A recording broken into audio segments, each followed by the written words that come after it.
하나님을 경외하는 것이야말로 최고의 삶의 아름다운 모습이다 라고 하는 아주 귀한 주제를 우리에게 선물로 주셨습니다. 세상의 사람들은 둘로 분류가 되죠. 한쪽 분류는 정직하고 바르고 하나님 뜻 가운데 서서 의롭게 살아가는 사람이죠. 또 다른 분류는 불의를 행하고 끊임없이 거짓과 세상을 향한 혼돈과 하나님을 향하여 불순종과 대적의 역사를 가지고 살아가는 세대죠. 둘 중에 하나죠. 그래서 우리가 시각적으로 나를 보면 낮이 있고 밤 저녁이 있는 것을 알 수 있죠. 낮에는 그 광명한 역사를 통해서 온통 세상이 밝습니다. 저녁이 되면 빛이 가려져서 어둠이 짙어지게 되죠. 물론 우리가 과학적으로 지구가 공전하고 자전하는 이 태양과의 이 관계 때문에 그런 것을 잘 알고 있습니다만, 이런 현상들을 통해서 어둠의 역사가 어떤 것이고 빛의 역사가 어떤 것인가를 확연히 하나님의 창조 섭리 가운데 우리에게 두드러지게 보여주시고 있죠. 그래서 빛은 좋아요. 기쁩니다. 즐겁습니다. 그러나 어둠은 침울합니다. 답답합니다. 잘 보이지 않습니다. 활동이 제한됩니다. 우리가 늘 사모하고 마음속에 갖고자 하는 것은 빛의 역사와 같이 밝은 역사를 기뻐하는 거죠. 하나님께서 우리 인생을 지으셨을 때 거룩한 하나님의 형상과 모양을 닮도록 그렇게 지으셨다고 했습니다. 우리의 모양을 따라 우리의 형상을 따라서 그렇게 사람을 지으셨다고 했는데, 하나님의 거룩하심, 그 자비하심, 하나님의 우리를 향한 그 사랑과 공의의 역사를 그대로 본받아서 우리 사람들도 하나님 뜻을 추구하고 하나님께서 우리에게 허락하신 공의와 사랑을 중심으로 살 수 있도록 그렇게 하나님이 불러주셨고 지으셨다는 거죠. 하나님이 기뻐하시는 사람은 어떤 사람입니까? 오늘 본문 초입에도 1절에 나타났습니다만 정직하게 행하는 자를 기뻐하십니다. 우리 사람에게 하나님이 주신 선물이 있다면 양심의 가책을, 양심을 통해서 심판하는 거죠.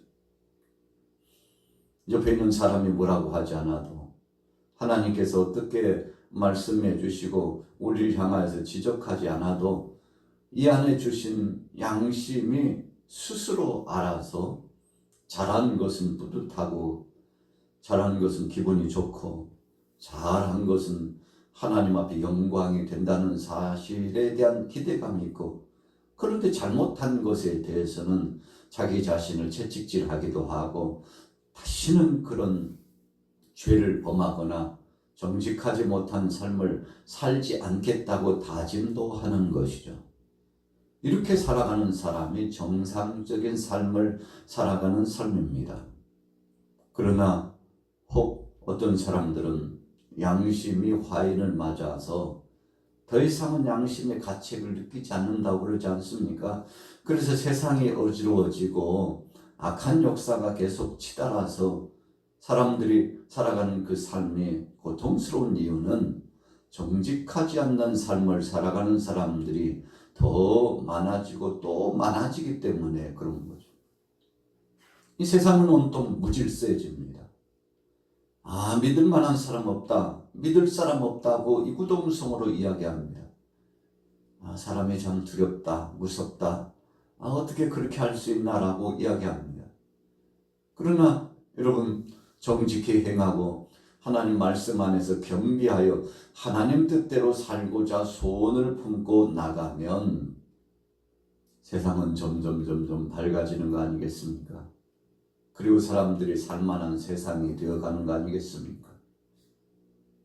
그래서 예수님께서는 2000년 전에 이 땅에 오셔서 우리의 모든 죄의 짐을 담당하시고 십자가상에 못 박혀 죽으시고 3일 만에 부활하시고 그리고 승천하신 다음에 다시 오시겠다고 약속을 우리에게 해 주신 거죠. 그 약속을 주신 것은 우리가 세상을 바라보고 살지 말고 정직하지 못하고 불의를 행하고 무질서하고 이렇게 살지 말고 반드시 심판주가 있다는 사실을 알아서 우리의 일거수일투족의 이 삶의 모습은 마치 거울처럼 비춰지고 영상의 스크린처럼 비춰져서 백일하에 천하 가운데 다 드러나 하나님 앞에서 드러나기 때문에 두렵고 떨림으로 살아야 된다는 것을 말씀해 주신 거 아니겠습니까? 오늘 본문으로 돌아가 봅니다.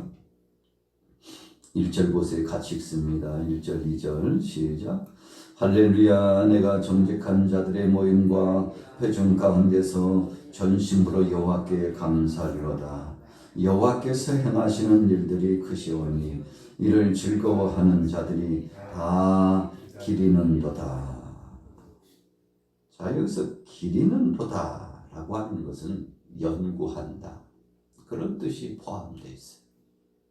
기억하고 그것을 추구하고 사모하고 그렇게 되기를 바라고 똘똘히 집중하여 생각해보고 하나님 나라가 확장되어 이 땅에 이루어지고 하나님 뜻이 이루어지기를 이 마음속에 소원하는 마음, 그런 마음을 오늘 1절 2절 말씀 가운데 나타난 대로 정직히 행하고 감사하며 하나님의 그 행하신 일들에 따라서 즐거워하는 일들이 일어나 이루어지기를 마음속에 기린다고 했죠. 여러분, 우리가 무슨 소원을 품고 사느냐에 따라서 삶이 달라집니다. 사람이 마음먹기에 달려있다 그러지 않습니까?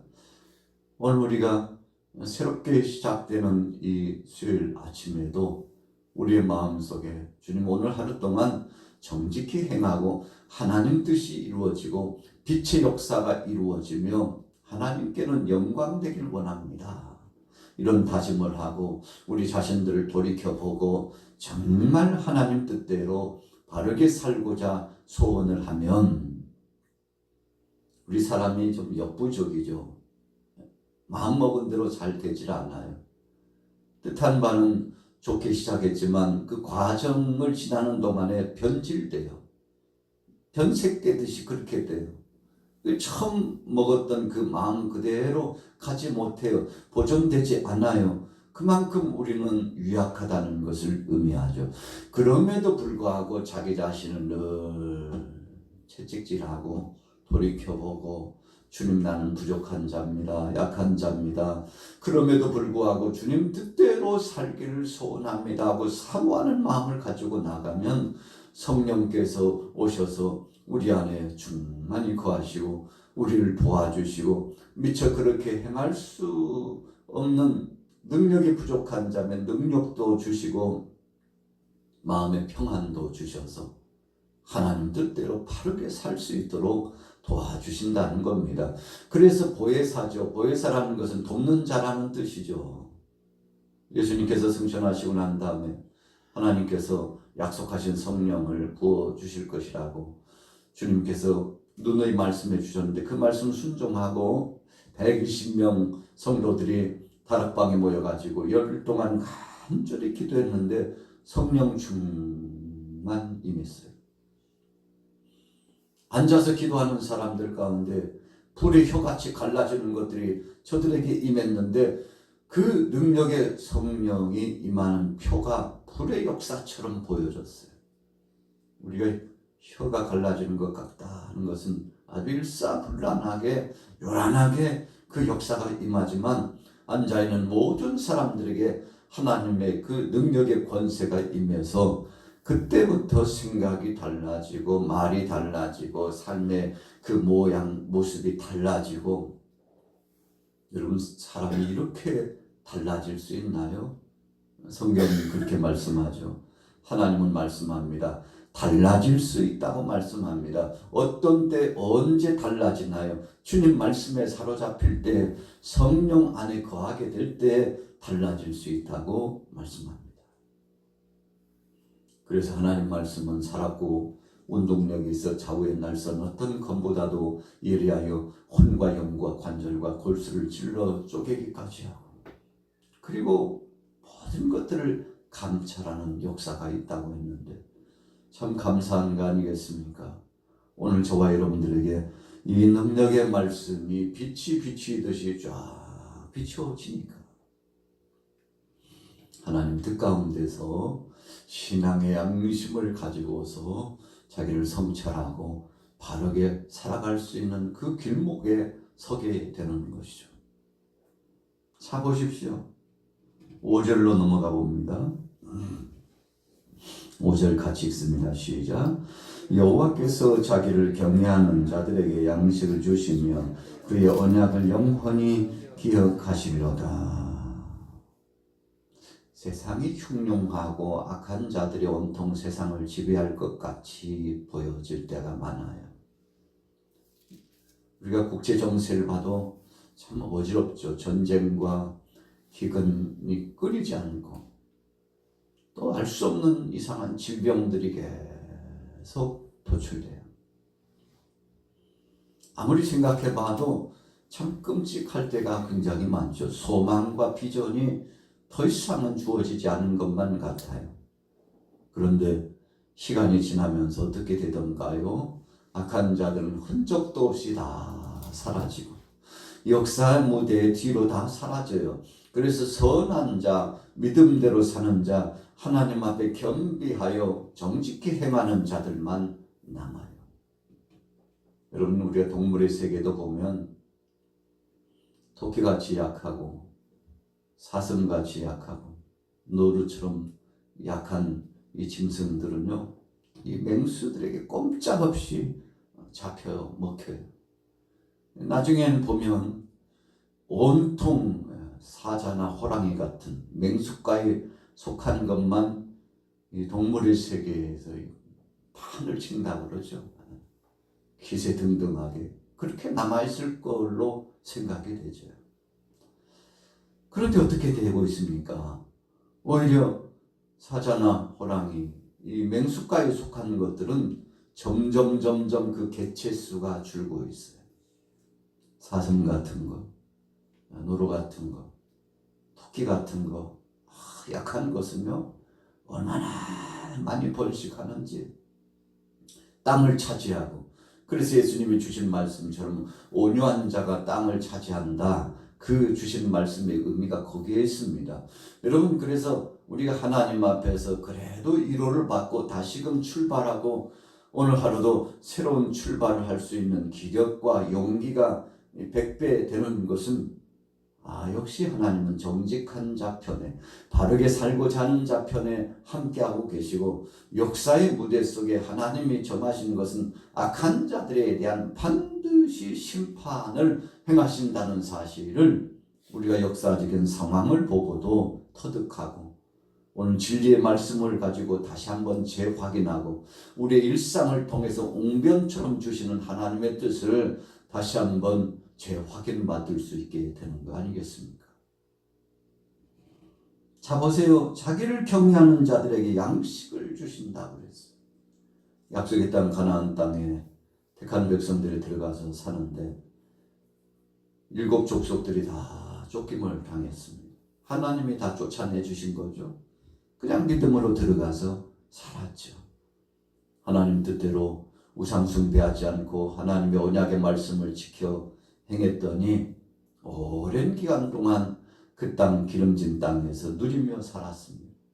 그런데 어느 날 한순간부터 사람들이 하나님을 떠나기 시작하고 우상 숭배에 빠지고 하나님 없이도 살 수 있다고 말하기 시작하고 온갖 잡다한 우상 숭배 그리고 정욕적인 역사를 쫓아서 얼마나 많은 사람들이 죄악의 물결로 빠져나가는지, 여러분, 그래서 소돔 땅과 고모라 땅 같이 돼가지고 세상이 어지러웠는데, 우리가 세계사적으로 보면 이렇게 육신의 정욕, 안목의 정욕, 이 세상 자랑으로 쫓아나갔던 그 세대에는 흔적도 없이, 어떤 때는 지진으로, 기근의 역사로 흔적도 없이 역사의 무대에서 사라지고, 도시 자체가 흔적도 없이 사라진 예가 한두 번이 아닙니다. 여러분, 하나님께서 친히 심판하고 계시다는 사실을 우리가 발견해 보게 되는 거죠. 오늘 또 다른 하루를 시작하게 됩니다. 오늘 본문 말씀에 보면 분명히 하나님 말씀합니다. 정직히 행하는 자, 여호와를 경외하는 자를 하나님께서 책임져 주시고 창대하게 누리며 살게 해 주시겠다고 했습니다. 자, 7절로 넘어가 봅니다. 7절 읽습니다. 시작. 그의 손이 하는 일은 진실과 정의이며 그의 법도는 다 확실하니 영원 무궁하도록 정하신 바요 진실과 정의로 행하신 바로다. 여호와께서 그의 백성을 속량하시며 그의 언약을 영원히 세우셨으니 그의 이름이 거룩하고 지존하시로다. 여호와를 경외함이 지혜의 근본이라. 그의 계명을 지키는 자는 다 훌륭한 지각을 가진 자이니 여호와를 찬양함이 영원히 계속되리로다. 최고의 지혜, 최고의 지식의 역사는 하나님을 경외하는 것. 이 경외가 뭡니까? 그분을 우러러보고 그분을 존귀하게 생각하고 그분 앞에 찬송과 경배로 영광 돌리고 이런 삶이죠. 여러분, 그래서 하나님을 경외하는 사람이 최고입니다. 오늘 저와 여러분들이 믿음 생활하다가 어떤 때는 실족되고 실망감이 몰려오고 심지어는 자괴감마저 닥쳐가지고 꼼짝도 없이 이제는 끝났다고 생각되고 포기하고 싶은 충동이 올 때가 있는데 아니에요. 우리가 바닥을 치면 이제 끝이다. 이제 차고 올라갈 일만 남았다. 그러지 않습니까? 여러분, 위기가 곧 기회라고 말씀하고 있는데 오늘 여러분들 편에 그런 소망이 넘치고 은혜가 넘쳐서 하나님 뜻을 이루고 오늘 하루도 정말 정직히 행하고 여호와를 경외하는 자 되셔서 행복 충만, 은혜 충만한 자, 주님 고대하면서 믿음으로 승리하시기를 예수님의 이름으로 축원합니다.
아버지,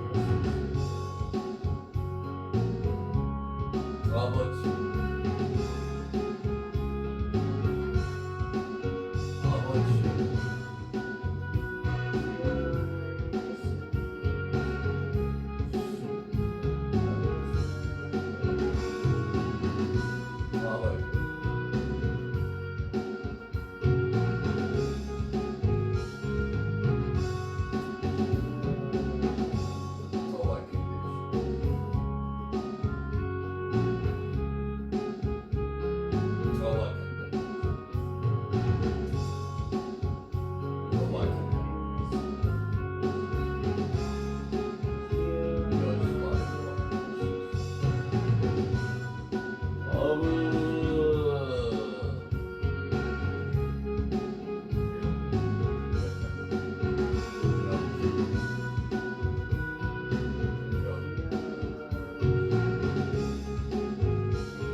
아버지,